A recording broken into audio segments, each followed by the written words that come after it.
Foto pelakor di profil ponsel suamiku bab 145-147.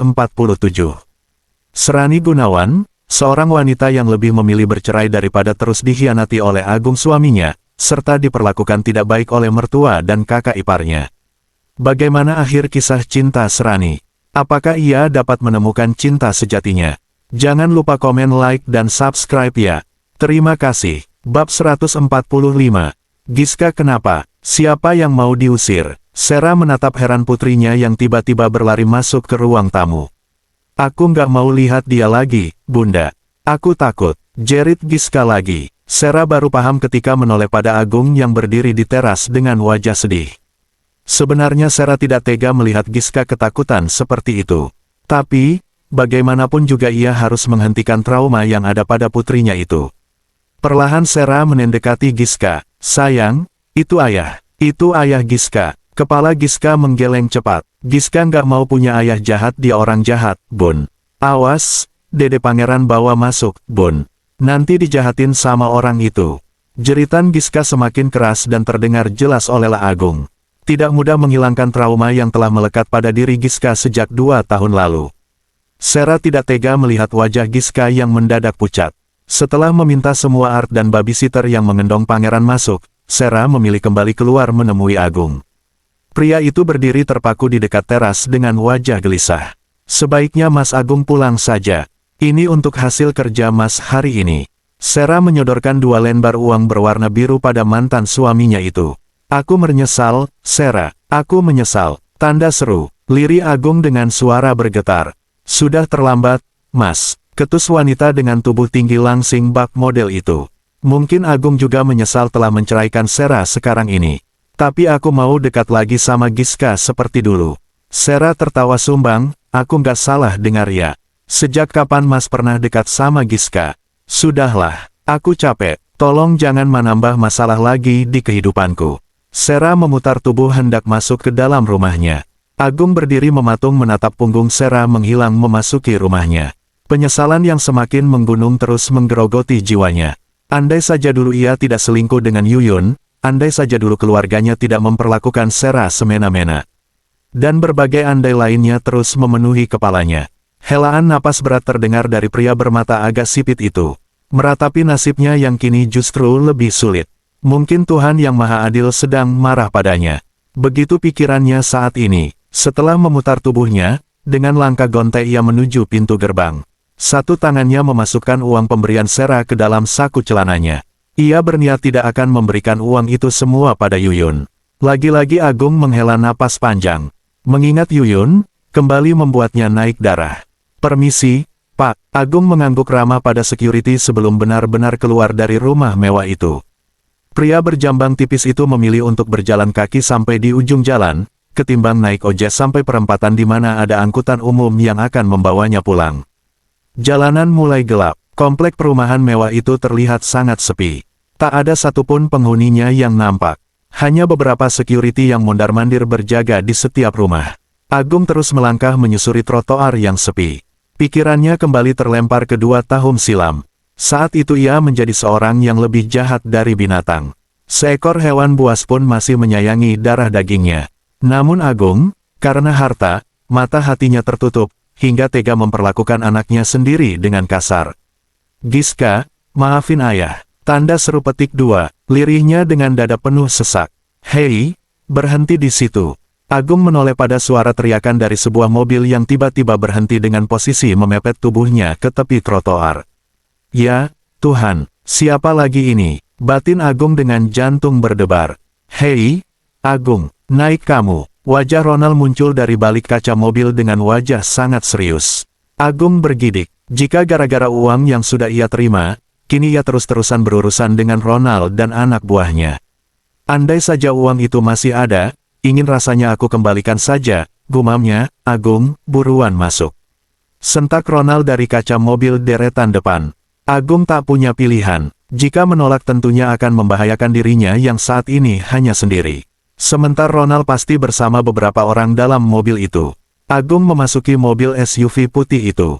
Setelahnya mobil itu melaju dengan kecepatan tinggi. Ada apa lagi ini? Agung memberanikan diri bertanya. Kami terpaksa menculikmu. Pekerjaanmu tidak becus. Seharusnya kamu sudah bikin si Serani itu kalang kabut dan hancur saat ini. Terlalu lamban, umpat Ronald kesal. Siapa sebenarnya yang menginginkan Serani hancur? Tanya Agung penasaran. Lah yakin Serani dan Ronald tidak saling mengenal. Itu bukan urusanmu. Pekerjaanmu adalah menghancurkan Serani. Paham? Ronald yang duduk di kursi penumpang bagian depan, kembali membentak. Bagaimana mungkin aku bisa menghancurkan Serani, sementara ada anakku di sana, sangga Agung. Apa, anak? Ronald terkekeh. Bagus kalau begitu, justru akan mempermudah pekerjaan kita. Pasti gadis kecil itu anakmu, lanjut Ronald tersenyum senang. Seolah baru saja menemukan ide cemerlang. Apa maksudmu? Agung mendadak cemas. Jangan sakiti anakku, ancam Agung dengan suara bergetar. Ronald tidak menjawab, lah hanya terkekeh dengan tatapan ke depan. Tuan Ronald, aku mohon. Jangan bawa-bawa anakku dalam hal ini. Lebih baik kerjasama ini kita batalkan. Aku janji akan tutup mulut. Agung mencoba untuk memohon. Diamlah, Agung. Ingat, aku sudah membayarmu di muka. Aku akan kembalikan uang itu. Tapi beri aku waktu. Suara tawa Ronald semakin memekakkan telinga. Memangnya kamu mau cari kemana? Uang sebanyak 2 juta itu. Tanya Ronald dengan tawa mengejek. Lah melirik Agung dengan tatapan merendahkan lewat kaca spion dalam, itu urusanku. Pokoknya aku tidak mau melakukan apapun. Aku akan kembalikan uangnya. Oke, baiklah. Aku tunggu dalam 3 hari ini uangnya. Stop di depan, Pak. Ronald memerintahkan supirnya untuk berhenti. Keluar dari mobilku sekarang juga. Perintah Ronald. Agung tak menyia-nyiakan kesempatan itu. Ia pun bergegas turun dari mobil itu dan langsung mencari angkutan umum yang menuju rumah kontrakannya. Sarah kembali mencoba menghubungi Diego. Dalam sehari wanita itu pasti beberapa kali menanyakan perkembangan kesehatan suaminya. Hampir setiap hari Sarah mengirimkan rekaman suara yang berbeda. Tidak hanya suaranya, tapi juga suara kedua anaknya. Bagaimana perkembangan suami saya? Apa ada reaksi setelah mendengar rekaman-rekaman itu? Suara dering ponsel membuyarkan lamunan Sarah dari Loli. Sarah bergegas menggeser tombol hijau saat melihat nama Loli di layar ponselnya. Ya, Loli, ada apa? Nyonya, Giska, tidak ada di sekolahnya. Giska hilang. Apa? Terdengar helaan napas panjang dari seberang sana. Sarah sudah menduga kalau ia akan mendapatkan jawaban yang sama seperti kemarin. Maaf, Sarah, sepertinya kamu memang harus ke sini. Jawaban Diego membuat wanita memakai setelan jas putih itu memijit keningnya. Lah memandang tumpukan berkas yang sejak tadi diantar Dido, sama sekali belum ia sentuh. Lah tidak bisa konsentrasi sejak pagi. Kerinduan dan kekhawatirannya pada Pras semakin membuatnya tak mampu melakukan apapun dengan benar. Baiklah Diego, aku akan pikirkan dulu persiapannya. Sarah menutup panggilannya, pikirannya melayang pada Giska dan Pangeran. Apa kedua anaknya itu harus ikut ke Austin? Atau sebaiknya ia tinggal saja? Sarah tidak mungkin meninggalkan kedua anaknya hanya dengan Art. Bab 146. Hilang bagaimana? Sudah dicari? Belum. Sarah spontan berdiri. Wajahnya seketika panik. Sudah, Nyonya. Gurunya bilang, Giska keluar seperti biasa saat kelas berakhir bersama teman-temannya. Suara Loli terdengar tak kalah panik. Apa Pak Yono telat menjemput? Mana Pak Yono? Napas Sarah mulai naik turun. Tidak, Pak Yono tidak telat, Nyonya. Sekarang Pak Yono masih cari Giska. Pihak sekolah juga sedang menelusuri area sekitar sekolah.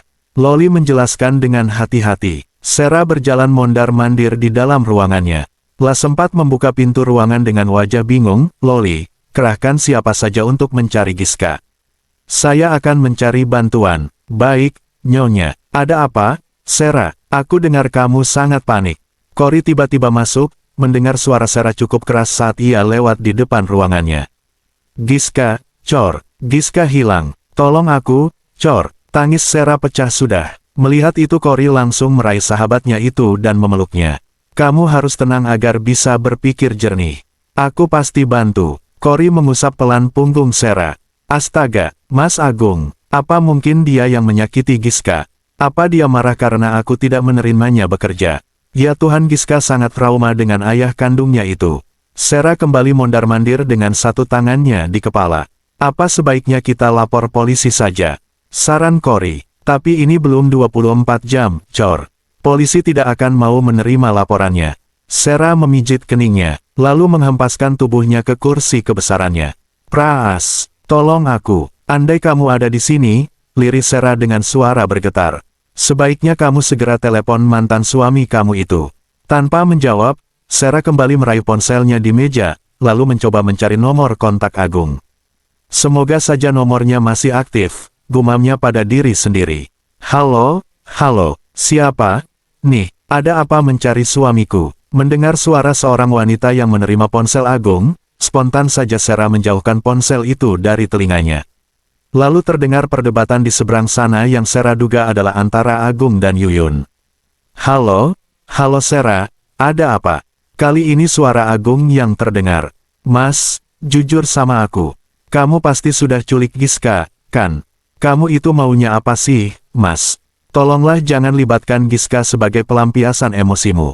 Giska itu masih kecil kurang dari, Sarah bicara dengan napas memburu.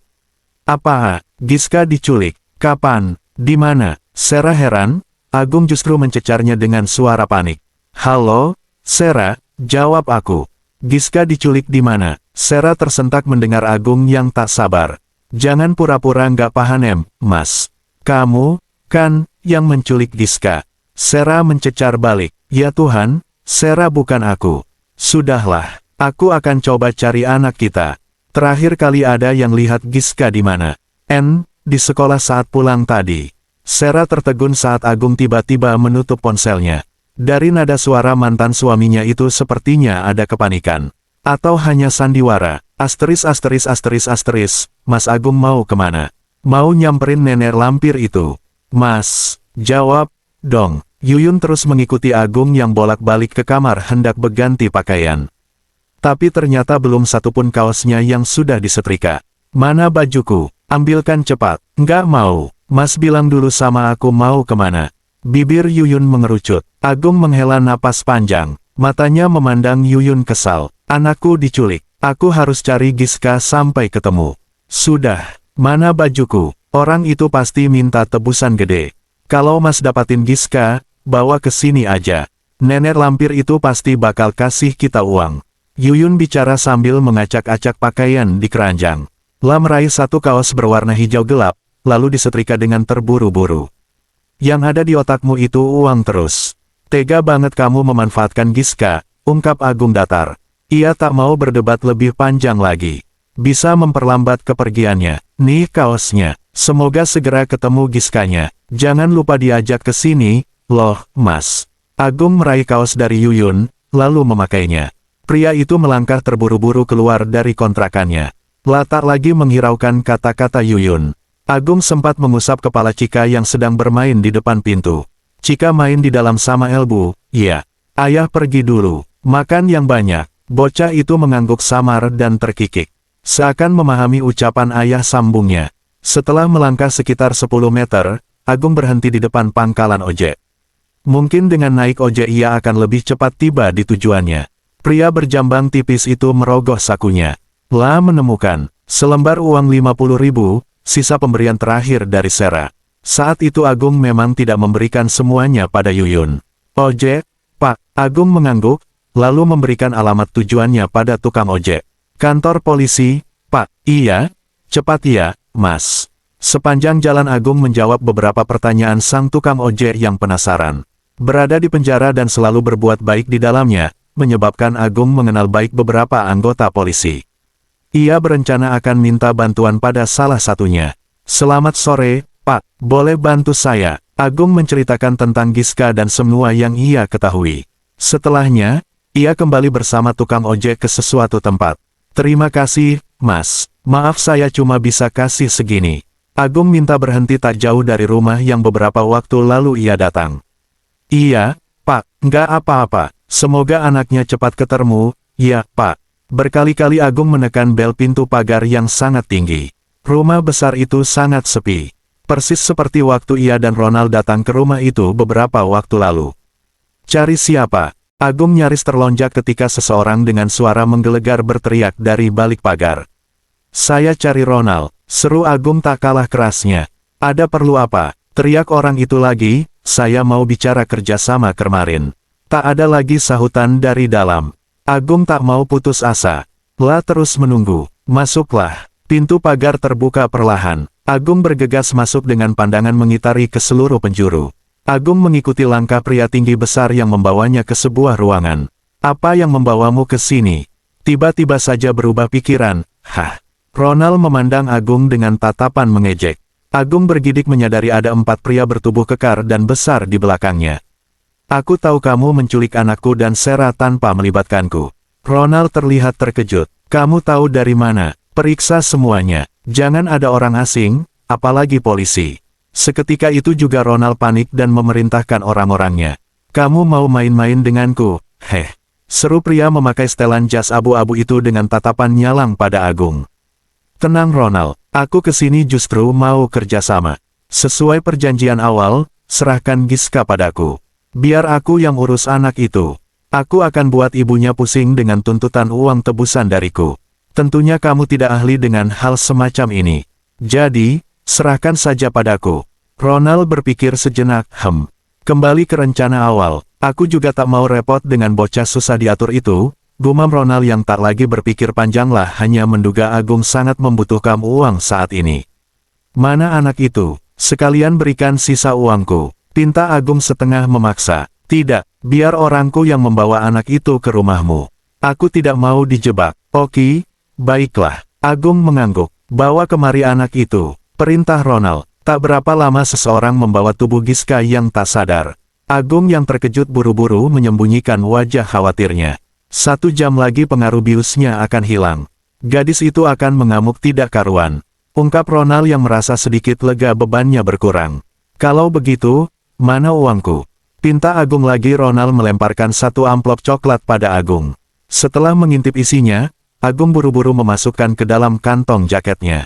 Agung dan Giska naik mobil yang berbeda hingga tiba di depan rumah kontrakannya. Ronald yang mengetahui semua latar belakang Agung sangat yakin bahwa Agung masih menyimpan dendam dan amarah pada Sarah dan Giska. Tanpa curiga apapun ia meninggalkan Giska di rumah kontrakan Agung dan Yuyun. Awas, jangan main-main denganku. Aku akan habisi semua keluargamu, jika sampai kamu berkhianat. Bisik Ronald pada Agung sebelum ia meninggalkan rumah kontrakan yang sempit itu. Bab 147. Yuyun, buka pintunya, cepat. Teriak Agung yang mulai kewalahan dengan Giska yang ada di tangannya. Putrinya itu sudah mulai mengerjapkan matanya. Sebentar lagi pengaruh obat bius itu akan hilang, gumam Agung pada dirinya sendiri. Mas, ini Giska, ya ampun sudah besar, cantik pula. Pasti mahal tebusannya kalau begini. Agung tidak menghiraukan ucapan Yuyun. Ia masuk melewati Yuyun yang masih berdiri di dekat pintu. Lah merebahkan tubuh Giska yang masih berpakaian seragam sekolah itu di atas kasur busanya. Sini, aku mau bicara. Agung menarik tangan Yuyun agak menjauh dari putrinya, dan membiarkan Chika duduk di dekat Giska. Bocah 2 tahun itu terheran melihat kehadiran Giska di rumah itu. Mungkin ia juga heran melihat penampilan Giska yang bersih dan rapi, berbeda dengan anak-anak yang ia temui di sekitar kontrakannya. Apaan, sih, Mas? Sakit, tahu. Yuyun menarik kasar tangannya, lalu mengusap bekas cengkraman tangan Agung. Aku nggak mau dengar lagi kamu bicara soal uang tebusan. Sarah dan Tirta sudah baik pada kita. Kamu sadar nggak, sih? Seharusnya kita bisa lebih lama lagi berada di penjara. Agung geram memandang Yuyun yang cemberut terus mau diapain anak itu. Bikin susah aja, memangnya Mas punya uang buat kasih makan dia?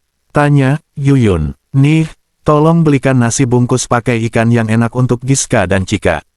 Buat aku dan kamu terserah pakai apa aja.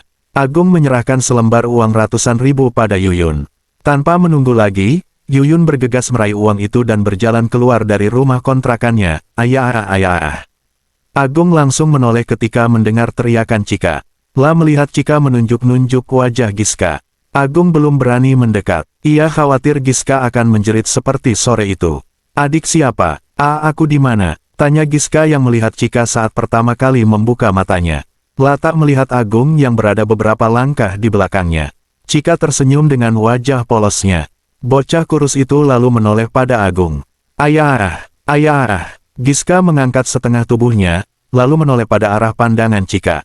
Betapa terkejutnya saat melihat ada Agung di sana. Tubuh Giska menegang, wajahnya memucat.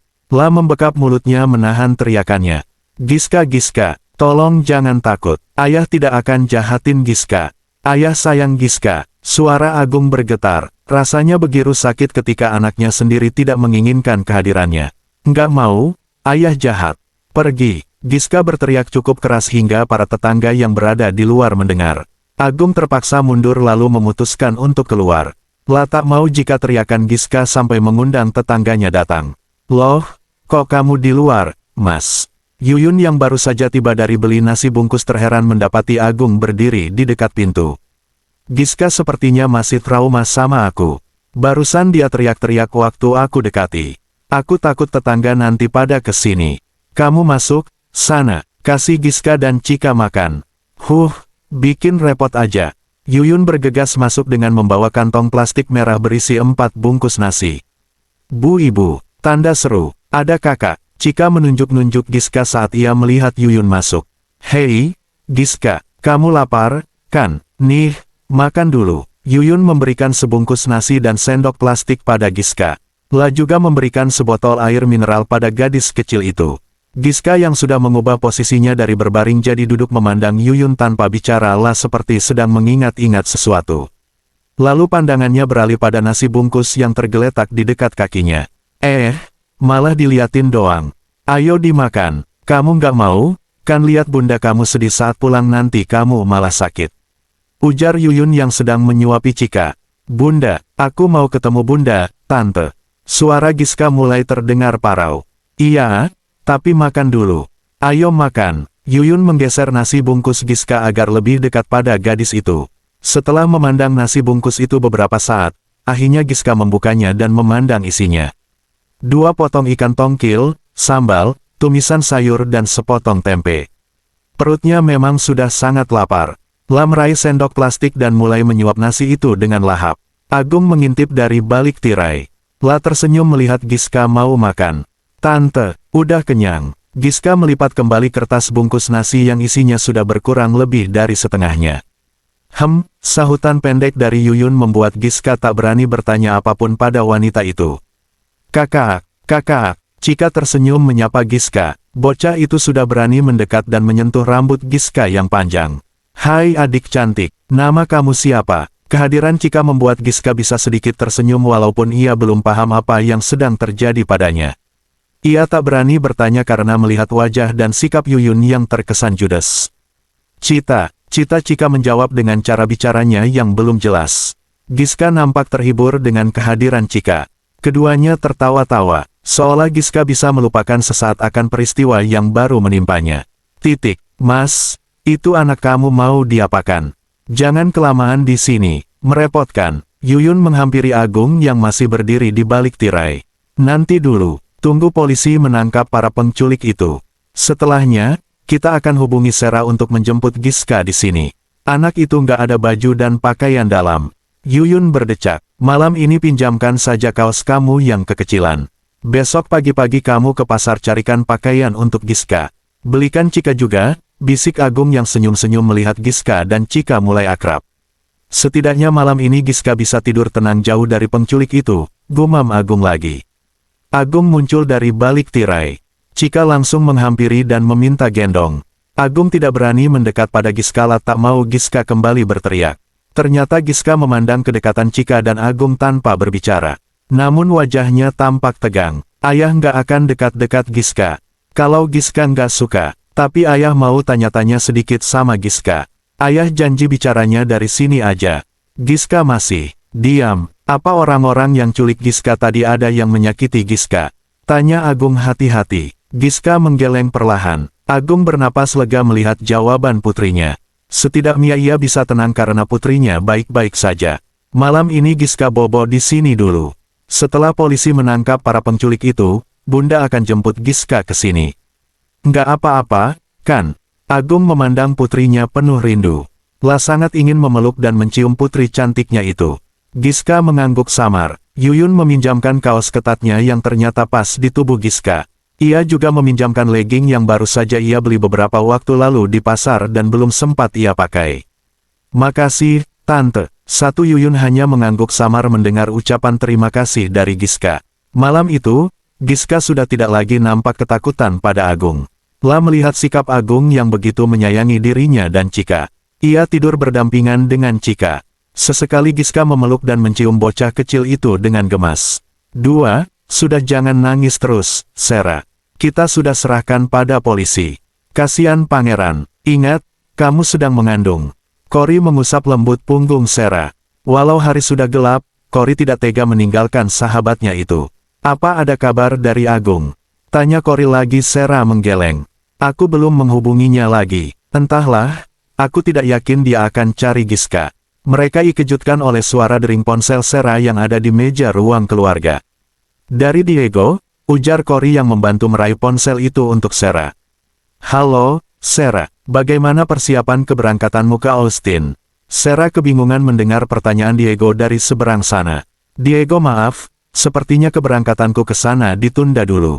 Giska hilang. Tangis Sera kembali pecah. Apa? Giska hilang. Apa dia diculik? Suara Diego terdengar lebih keras dan panik. Entahlah polisi sedang. Tirta, Sera. Tirta merespon. Tirta sepertinya sadar. Nanti aku hubungi lagi. Aku panggil dokter dulu. Sera terhenyak setelah Diego menutup panggilan secara sepihak. Apa dia bilang tadi? Pras sadar. Berambung-ambung.